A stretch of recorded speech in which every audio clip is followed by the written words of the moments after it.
CR Patil కలిశాను. As usual Polavaram report చేశాను. Fast ట్రాక్లో పోలవరం ముందుకెళ్తా ఉంది. 2027కి పూర్తి చేయడానికి అన్ని విధాలు దాన్ని తీసుకెళ్తున్నాం. వీలైతే 2027 మార్చికే చేయాలని కూడా ఒక ఆలోచన చేస్తున్నాం. ఎక్కడ కూడా స్పీడ్లో కానీ లేకపోతే క్వాలిటీలో కాంప్రమైజ్ లేదు. ఇంటర్నేషనల్ కన్సల్టెంట్స్ ఉన్నారు. సిడబ్ల్యూసి ఓవరాల్ సూపర్విజన్ పెట్టారు. Ministry of water resource minister అయితే 2 months ఒకసారి రివ్యూ చేసుకుంటున్నారు. అల్టిమేట్ గా ఎక్కడ రాజీ పడకుండా క్వాలిటీ కింద ముందుకు పోతున్నాం.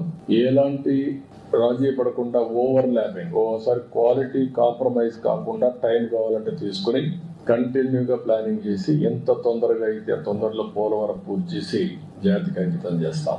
పోలవరం మీ అందరికీ తెలుసు, ఒక డ్రీమ్ ప్రాజెక్ట్. తెలుగు జాతికి ఇది ఒక పెద్ద వరం. అలాంటి ప్రాజెక్ట్ ని డయాఫామ్ వాల్ మొత్తం గోదావరిలో కలిపేసి ఈరోజు మళ్ళీ వేరే డయాఫామ్ వాల్ 400 కోట్లతో చేసిన దాన్ని ఈరోజు దగ్గర 980 కోట్లు ఖర్చు పెట్టే పరిస్థితికి వచ్చాం. మోర్ దెన్ డబల్ అలా ఖర్చు పెట్టి ప్యారలల్ డయాఫామ్ వాల్ కట్టే పరిస్థితికి వచ్చాం. కాస్ట్ కూడా పెరిగింది. అయితే ఓసారి ప్రజాస్వామ్యం హెవీ ప్రైస్ కూడా పే చేస్తుంది. అదే జరిగింది. ఏదైనా కూడా ప్రాజెక్ట్ ని ఏ మాత్రం నిర్లక్ష్యం చేయకుండా పూర్తి చేస్తున్నాం. It is going on war footing. తప్పకుండా 2027 పూర్తి చేసి జాతికి అంకితం చేస్తాం. As per the schedule, even ahead of the schedule, water level కూడా phase 1 పూర్తి అవుతానే. అది మనకు బైఫర్కేషన్ యాక్ట్ లో పెట్టినటువంటి ప్రొవిజన్. అది పూర్తి స్థాయి నీళ్లు పెట్టాలి. దానికి రీహాబిలిటేషన్ అంతా గవర్నమెంట్ ఆఫ్ ఇండియా ఇవ్వాలి. దాన్ని కూడా గవర్నమెంట్ ఆఫ్ ఇండియా వర్కౌట్ చేసుకుంటాం. ఇక్కడికి వచ్చినప్పుడు మళ్ళీ పోలవరం బనకచెర్ల ఒక ప్రాజెక్ట్. దీన్ని ఎక్కడికక్కడ వర్కౌట్ చేస్తున్నాం. ఇందులో కూడా ఎందుకంటే గవర్నమెంట్ ఆఫ్ ఇండియా మొత్తం చేయమంటే అన్ని రాష్ట్రాల్లో ఉన్నాయి కాబట్టి చేస్తారని వాళ్ళు ఒకరే చేయలేదు. కాబట్టి మేము అడిగింది government of Andhra Pradesh, government of India HAM మోడల్లో ముగ్గురం కలిసి చేద్దాం. ఇది పెద్ద ప్రాజెక్ట్. ప్రాజెక్ట్కి 80,000 కోట్లు అవుతుంది. 200 TMCF నీళ్లు డైవర్ట్ చేయాలని, గోదావరి నుంచి నేరుగా బనకచెర్లకు 2,200 TMC నీళ్లు తీసుకుపోగలిగితే ఇట్ ఇస్ గేమ్ చేంజర్. ఇందులో 3 బిట్లు ఉంటాయి. ఒకటి first Godavari Krishna, 2 Krishna to Nagarjunasagar right main canal. అక్కడ రిజర్వాయర్ కూడా వస్తుంది. గొల్లాపల్లి రిజర్వాయర్ వస్తుంది. అక్కడి నుంచి వెలుగొండ కూడా నీళ్లు వెళ్లే పరిస్థితి వస్తుంది గ్రావిటీతో. థర్డ్ బిట్ గొల్లాపల్లి నుంచి నాగార్జునసాగర్ రైట్ మెయిన్ కెనాల్ నుంచి Banakacherla. That is the gateway. అక్కడికి వెళ్తే ఆల్ రిజర్వాయర్స్ కి, ఆల్ కెనాల్స్ కి మనం కనెక్ట్ చేసే పరిస్థితి వస్తుంది. ఇన్క్లూడింగ్ సోమశిల, కందలే, తిరుపతి, బాలాజీ సాగర్ కూడా వచ్చే పరిస్థితి, రిజర్వాయర్ కి వచ్చే పరిస్థితి వస్తుంది.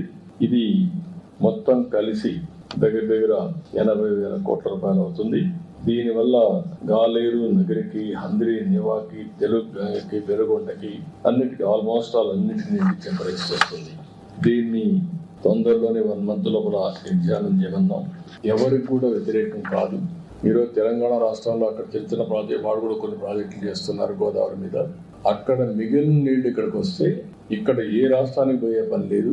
ఈ నీళ్లన్నీ నేరుగా విత్ ఇన్ ది స్టేట్. ఇది intra river linkage, not inter state river linkage. Water dispute కూడా లేని ప్రాజెక్ట్. వేరే రాష్ట్రానికి అభ్యంతరం ఉండడానికి అవకాశం లేదు. ఎందుకంటే ఈ నీళ్లన్నీ కిందికి వచ్చిన తర్వాత కిందన వచ్చిన నీళ్ళని, సముద్రంలో పోయే నీళ్ళని, మిగులు జలాల్ని ఆధారంగా చేసుకుని ఈ ప్రాజెక్ట్ కట్టుకుంటాం. దీనికి గవర్నమెంట్ ఆఫ్ ఇండియా పర్మిషన్ ఇస్తే ఇమీడియట్ వర్క్ స్టార్ట్ అవుతుంది. దీన్ని కూడా వర్కౌట్ చేస్తున్నాం. గోదావరి జలాల్లో మిగులు జలాలు కాకుండా ఇప్పటికే గోదావరి జలాల పైనంతా కట్టారు. సౌత్ ఇండియాలో గోదావరి ఒకటే ఎక్కువ నీళ్లు వచ్చే river. 100 years average 2,000 TMC water సముద్రంలో పోయింది ఆవరేజ్. ఈ రోజు తీసుకున్న నీళ్లు 200 TMC నీళ్లు, మిగులు జలాలు సముద్రంలో పోయే నీళ్ళని ఇక్కడ డైవర్ట్ చేసుకుంటున్నాం కరువు ప్రాంతానికి. కాబట్టి ఎవరికి అభ్యంతరం పర్లేదు. అందరితో మాట్లాడతాం, అందరిని కన్విన్స్ చేస్తాం. అందరం కలిసి గోదావరి నీళ్లు వాడుకుంటాం.